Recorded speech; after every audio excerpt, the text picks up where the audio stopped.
Saudara-saudariku yang terkasih, hari ini Selasa 5 November 2024. Saya Romo Sika dari Paroki Santo Yusuf, Surabaya. Dalam nama Bapa dan Putra dan Roh Kudus, amin. Setiap orang mempunyai bakat dan kesempatannya sendiri. Mengembangkan semuanya itu pada tempatnya guna kepentingan sesama merupakan salah satu tugas terpenting tubuh Kristus.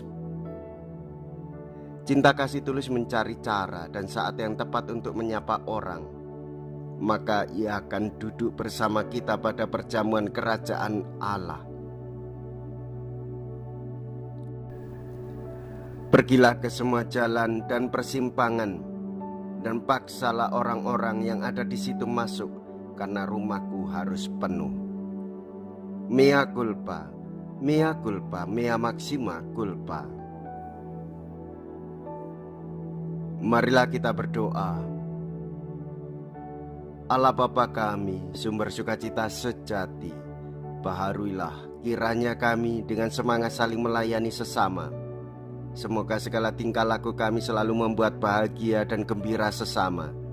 Dengan pengantaraan Yesus Kristus Putra-Mu Tuhan kami, yang hidup dan berkuasa bersama dengan Dikau dalam persatuan Roh Kudus, Allah sepanjang segala masa.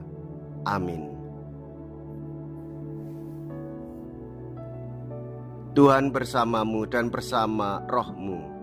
Inilah Injil suci menurut Lukas. Dimuliakanlah Tuhan. Lukas bab 14 ayat 15 sampai dengan ayat 24.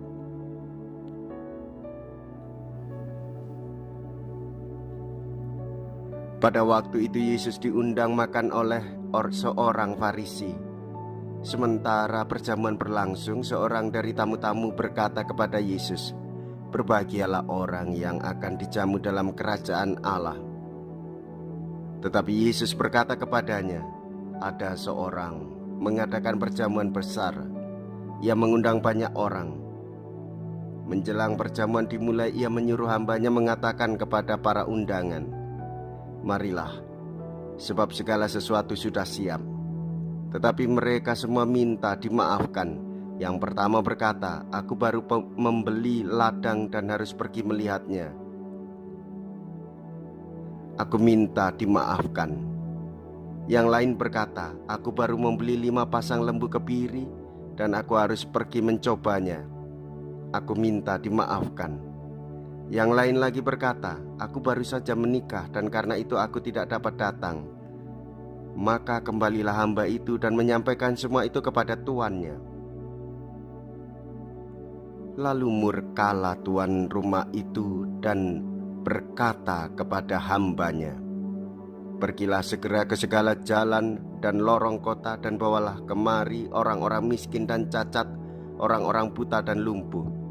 Kemudian hamba itu melaporkan, 'Tuan, apa yang Tuan perintahkan sudah dilaksanakan. Sekalipun demikian masih ada tempat.' Maka tuan itu berkata, 'Pergilah ke semua jalan dan persimpangan dan paksalah orang-orang ada di situ masuk, karena rumahku harus penuh. Sebab aku berkata kepadamu, tidak ada seorang pun dari para undangan itu akan menikmati jamuanku.' Demikianlah sabda Tuhan. Terpujilah Kristus.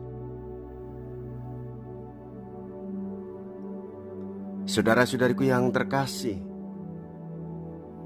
orang yang suka dijamu ialah orang yang sungguh memiliki kegembiraan. Itulah ciri khas hidup orang Katolik dalam merayakan Ekaristi, bersedia menerima undangan dari Tuhan Yesus sendiri. Kita diundang untuk mengalami kasih Allah. Kita diundang karena penebusan dari Tuhan Yesus. Kita diundang karena Tuhan Yesus hendak menyelamatkan kita semua. Dan kita juga dipakai dalam undangan itu, diberi perintah dalam utusan, supaya orang diberi tawaran dan undangan untuk mendapatkan keselamatan. Nah, saudara-saudari, hendaklah kita setia mengikuti Tuhan Yesus. Setiap undangan kebersamaan dan penghormatan terhadap keluhuran martabat hendaklah kita laksanakan. setiap undangan untuk membangun kesejahteraan hidup bersama hendaklah kita wujudkan atas dasar iman yang diberikan Tuhan kepada kita.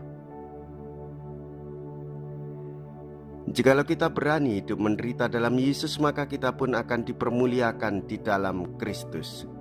Terpujilah nama Yesus, Bunda Maria, dan Santo Yosef untuk selama-lamanya. Marilah kita berdoa. Allah Bapa kami di surga, Putramu telah Kau utus dan telah datang agar semua orang dapat ikut menikmati kedamaian. Jadikanlah kami orang-orang yang peduli akan sesama dengan berlaku lemah lembut dan ramah tamah, suka memaafkan serta menaruh belas kasih, dengan pengantaraan Kristus Tuhan kami. Amin. Tuhan beserta kita sekarang dan selama-lamanya. Semoga Allah yang Maha Kuasa memberkati saudara sekalian, Bapa dan Putra dan Roh Kudus. Amin. Saudara-saudariku yang terkasih, pergilah. Ibadah sabda sudah selesai. Syukur kepada Allah.